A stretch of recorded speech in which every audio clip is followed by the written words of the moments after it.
It's Professor Hall, and now that you have selected your broad topic, it's time to narrow the focus and zoom in on a clearly defined topic area. Now, there is information on the website here in the classroom. You will find information in the textbook on narrowing a topic, and I thought I would add a little tutorial to help you along the way and show you a little bit about the process.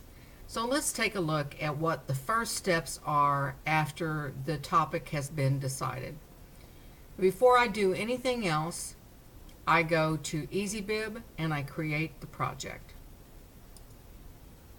So for the purposes of this example, and of course you would not be able to use this topic since I'm using it as an example, let's say that I start with the broad topic GMO. First things first, before I do anything else, I'm going to go create that project in EasyBib. Let's do that together. You can see where I created a new project. I labeled it GMO. Later I can change that name, or I can edit that name and add more information, but for right now this is my broad topic. As soon as I click on this, everything else that I research for this initial phase is going to be saved to this bibliography. So let's do that together. Now, everything I put in this little window is going to start my list that's going to carry on down here. First things first, I need to find a definition of GMO. That's going to be the first order of business in my paper no matter what. So I'm going to go to Google and I'm going to look up GMO. I could also go to the library from the website and look it up there. But for our purposes, let's go to Google. And we want to find a vetted website.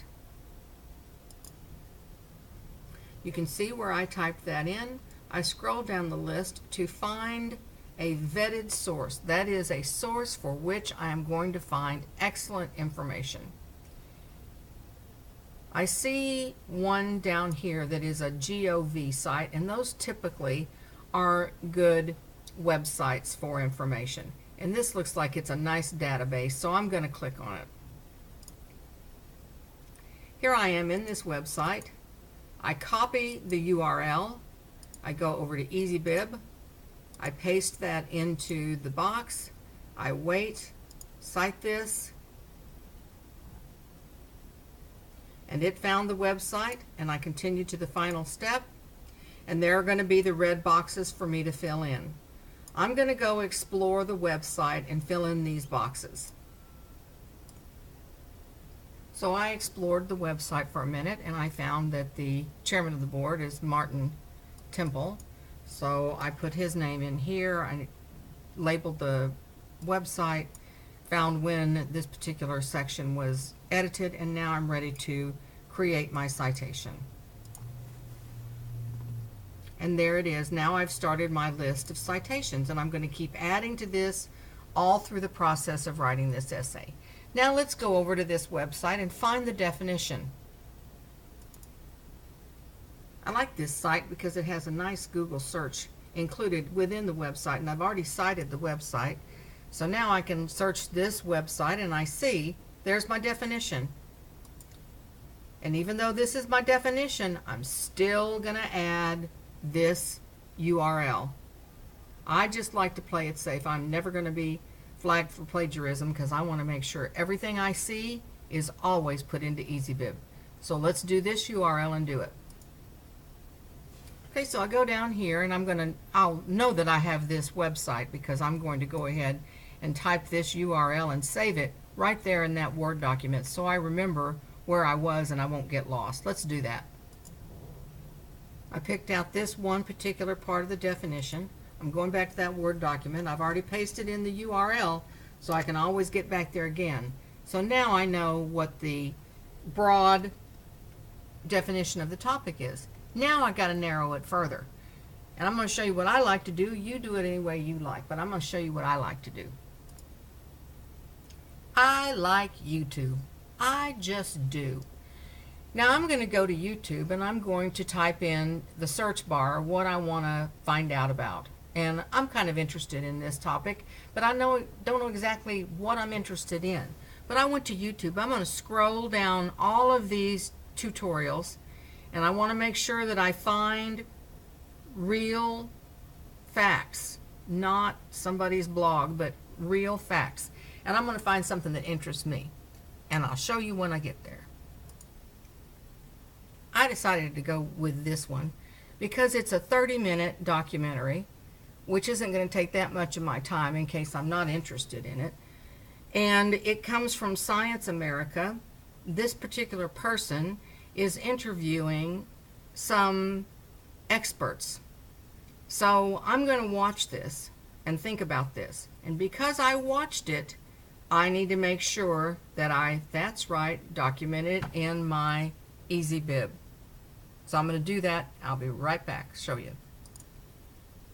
I pasted that share URL here. I know I'm in the right place because this is my project, and I'm going to cite this.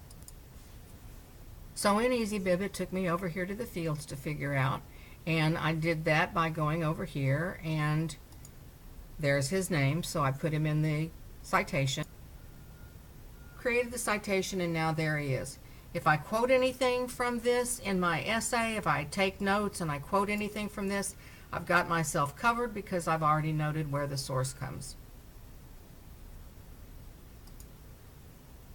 In my Word document, I make sure I put that URL so I can find it again, and I describe what is located in that particular documentary.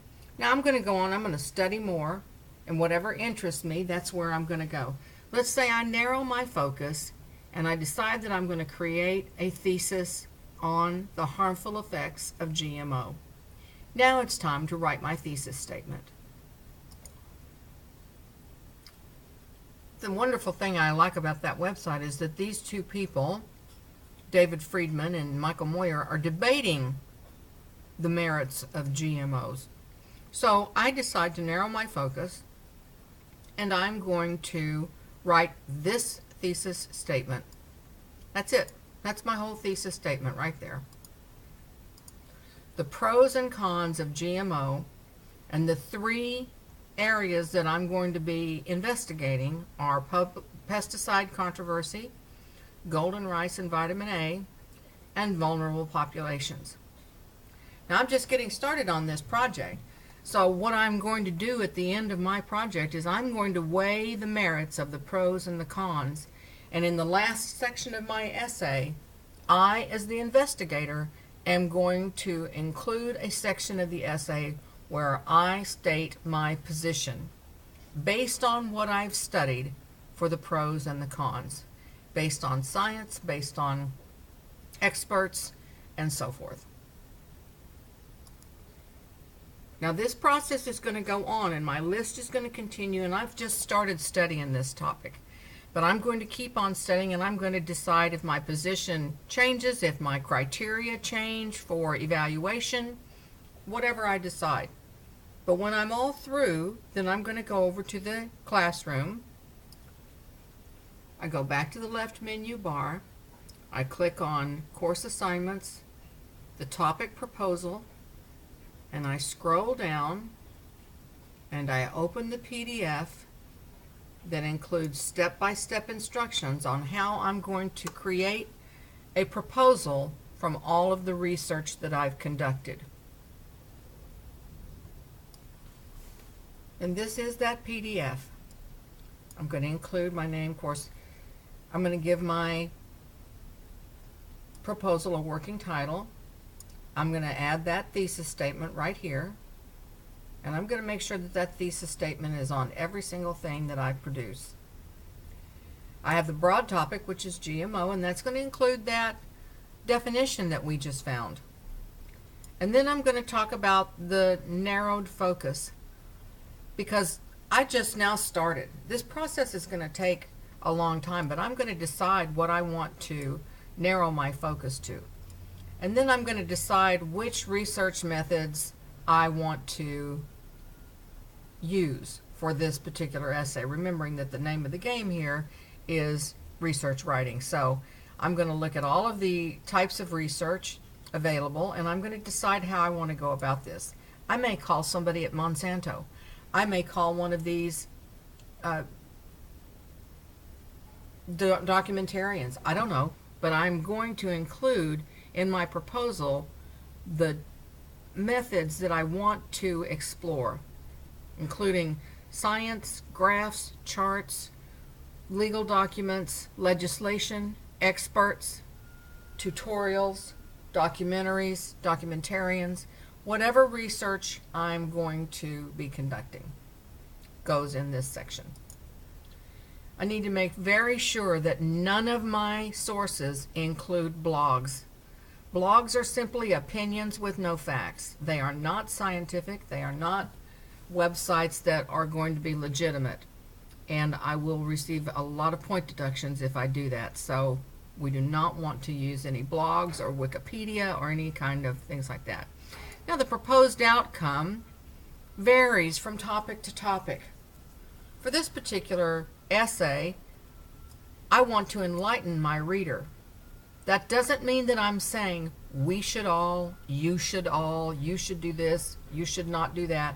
I'm enlightening my reader, and I'm telling my reader my opinion based on my research and my study. The working bibliography we gathered from EasyBib, and there are tutorials in this website on how to create the citation page. And I have an example down here. Again, you cannot use any of these examples as your own work, but you can explore and study those examples as you form your own narrowed focus for the topic that you have chosen. That's why it's important to choose your topic early in the semester, so that as you go through the process and you find yourself with some free time, you can add research and continue to discuss and think about the kinds of focuses you want to make with that particular topic. And that concludes this tutorial on narrowing the topic to a narrowed focus.